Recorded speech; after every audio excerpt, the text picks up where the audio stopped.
Now, Katie Tunstall is here. Good morning to you. Good morning. I tried to meet you several times before the programme started, but either I was doing something or you were in the loo. But we're together now. In parallel universes for the last half hour. It's good to have you here now. Thank you.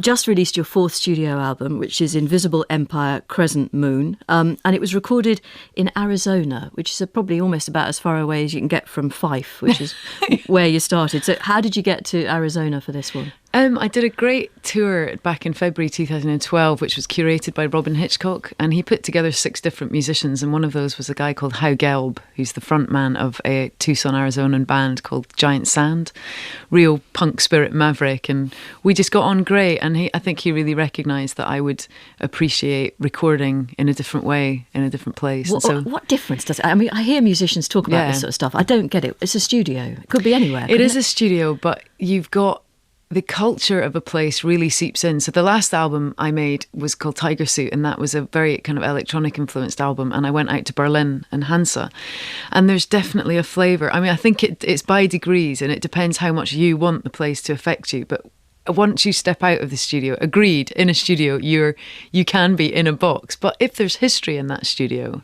as a musician, you're very aware of who's recorded there before, and there's definitely an atmosphere to the place because of that. Okay, I mean, there are 2 parts to this album, which intrigues me. Invisible Empire, Crescent Moon. There are distinct moods here. Now, for anybody who doesn't know, just tell people what was going on while you completed this album. Well, I started the writing process after I met Hau. So in February, March of 2012, I wrote about 8 or 9 songs, which was a lot for me. And I wasn't really actually planning on making an album, so it was all a bit of a surprise. So I went out and did the first 10-day recording session in April. And then during the summer, I lost my dad, and my personal life completely turned upside down.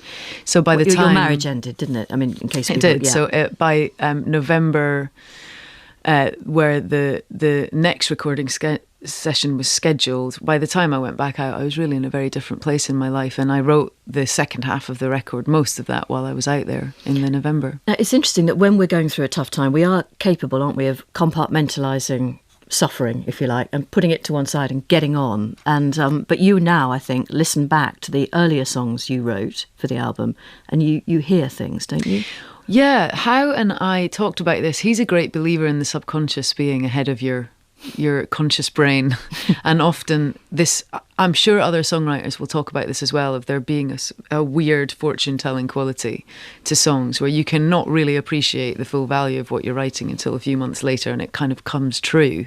And Invisible Empire, the song that I'm going to play today, that was a perfect example, and that's why it's the first track on the record, because it was this song about quite a small situation in my life, and after 2 or 3 months, it seemed to inform everything that had happened. What do you mean by that, a small situation? It was just about a relationship, right. About another situation in my life that had inspired this song of building up something in your mind, seeing it the way that you want to see it, and you realise that it's really, you've just picked the nice parts and you've ignored the rest, which is what you were talking about, compartmentalising, and that it's unsustainable and that it will fall apart because you can't, unless you do lie to yourself until you die, which some people do. I think they do, you know. I think I've met some of them. Yeah, but it's been very liberating for me to kind of get out of that behaviour through everything that's happened.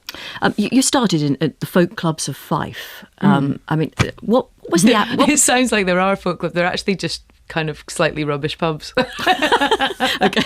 Well, good morning, Fife. I hope you're enjoying this. Your favourite daughter here. I'm not saying it's all the pubs, but no. I mean, can you remember the first song you sang in public in one of those grotty pubs? I did a little gig in a pub called the Vic in St Andrews, and it was I was 16, and they had a kind of back room for hire, and I just got a bunch of my friends to come over at 7 at night before I got kicked out because I was too young, and did a little show. And actually King Creosote, who's kind of godfather of the Scottish folk scene, came along to that gig because he fancied one of my friends, and then asked me to join his band, and then lots of other things happened after that. King Creosote, I'd like to know a little bit more about him. King Creosote is called Kenny Anderson, and he started a collective called the Fence Collective up in Fife, and he is just a very talented, prolific and interesting artist who has stayed in the Nuke, East Nuke of Fife.